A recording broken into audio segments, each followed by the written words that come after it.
லோகேஷ் கனகராஜ் இயக்கத்தில் கூலி திரைப்படத்தில் நடித்து வருகிறார் ரஜினி சார். கடைசியாக அவரது நடிப்பில் வெளியான வேட்டையன் திரைப்படம் கலவையான விமர்சனத்தை பெற்ற சூழலில் கூலி படத்தை அவரது ரசிகர்கள் ரொம்பவே எதிர்பார்த்திருக்கிறார்கள். முக்கியமாக லோகேஷின் படம் என்பதால் கண்டிப்பாக இந்த படம் மெகா ஹிட் ஆகும் என்கிற நம்பிக்கையிலும் இருக்கிறார்கள். இந்நிலையில் புதிய தகவல் ஒன்று வெளியாகி இருக்கிறது. லோகேஷ் கனகராஜுக்கும் இந்த திரைப்படம் முக்கியமானதாக பார்க்கப்படுகிறது. ஏனெனில் அவர் இயக்கிய படங்களில் லியோ திரைப்படம் தான் மோசமான விமர்சனத்தை பெற்றது.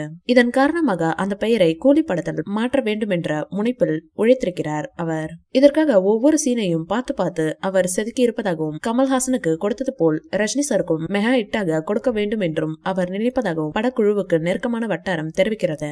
சத்யராஜ், நாகார்ஜுனா, சௌபின் ஷாஹிர் ஆகியோர் தங்களது முகத்தை காண்பிக்காமல் தோன்றியிருந்தார்கள். அதே சமயம் அவர்கள் தங்களது முகத்தை காண்பிக்காவிட்டாலும் அவர்களது கெட்டப் மாசாக இருந்தன.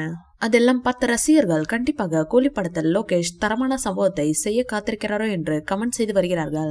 இந்நிலையில் ரஜினிகாந்த் சார் கூலி படத்துக்காக வாங்கி இருப்பதாக ஒரு சம்பள தொகை கூறப்படுகிறது. அதாவது அவர் இந்த படத்துக்காக 280 கோடி ரூபாய் வரை சம்பளமாக பெற்றிருக்கிறார் என்று தகவல்கள் தெரிவிக்கின்றன. மேலும் லோகேஷ் கனகராஜுக்கு 60 கோடி ரூபாயும், அமீர் கானுக்கு 30 கோடி ரூபாயும், ஒரு பாடலில் நடனம் ஆடியதற்காக பூஜா ஹெக்டேவுக்கு 2 கோடி ரூபாயும் கொடுக்கப்பட்டிருப்பதாகவும் பேச்சுகள் எழுந்திருக்கின்றன. இதை கேள்விப்பட்ட நெட்டிசன்களோ 74 வயதிலும் 280 கோடி சம்பளம் வாங்கி ரஜினி சார் சம்பவம் செய்கிறாரே என்று கூறி வருகிறார்கள். இந்த வீடியோ பிடிச்சிருந்தா லைக் பண்ணுங்க, ஷேர் பண்ணுங்க, எங்க சேனலை சப்ஸ்கிரைப் பண்ணுங்க.